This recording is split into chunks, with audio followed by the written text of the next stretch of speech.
नमस्ते दोस्तों, आज मैं आपको सुनाऊंगी एक कहानी।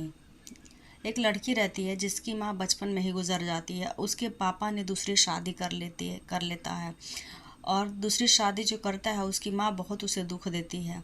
और उसकी सौतेली माँ के दो लड़कियाँ रहती हैं। उसके घर में सब कोई उसे प्यार करता है सिवा उसकी सौतेली बहन और सौतेली माँ के। रीना को देखकर जलती रहती थी हमेशा सौतेली माँ, क्योंकि रीना बहुत ही सुंदर थी और बहुत ही गुणवान थी। जब रीना बड़ी हुई तो रीना के पिताजी शिवशंकर ने रीना के लिए एक लड़का खोजना शुरू किया। जब शिवशंकर जी ने लड़का खोजा तो वह लड़का बहुत ही अच्छा था, नौकरी सरकारी थी उसकी। रीना की सौतेली माँ नहीं चाहती थी कि उसकी शादी रीना से हो। वो अपने दोनों बेटियों की उससे शादी करना चाहती थी। रीना की शादी हो ना हो, रीना बहुत अच्छी लड़की थी। अपनी माँ की बात समझ गई और रीना ने कहा कि नहीं, मैं शादी नहीं करूँगी उस लड़के से। मेरी एक बहन की शादी उससे हो जाएगी पापा, मैं उससे शादी नहीं करूँगी।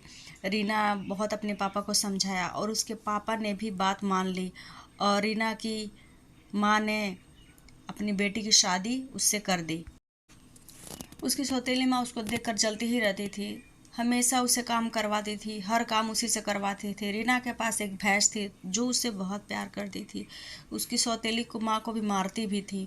वह नहीं चाहती थी कि रीना से कोई भी प्यार करे।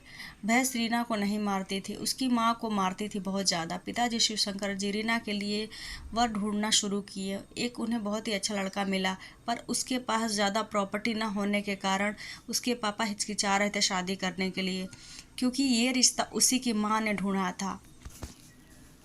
रीना बोली, ठीक है पापा, मैं करूँगी शादी, चाहे जो भी हो जाए, लड़का तो अच्छा है ना, भले उसके पास ज़मीन जायदाद नहीं है, मेरी शादी उसी से कर दो।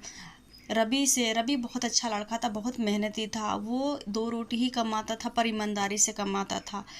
एक दिन जब उसकी शादी हो गई तो उसके रूम पर रवि आया, उसका दोस्त।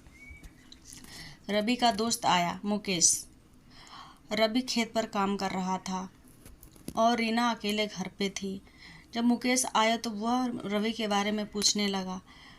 रवि को रीना भी अच्छी लगती थी और वो मुकेश और रीना का रिश्ता एक्सेप्ट कर लिया था। अगर आपको यह कहानी अच्छी लगी है तो मेरे चैनल को सब्सक्राइब करें, लाइक करें, शेयर करें। ये मेरी खुद की कहानी है दोस्तों।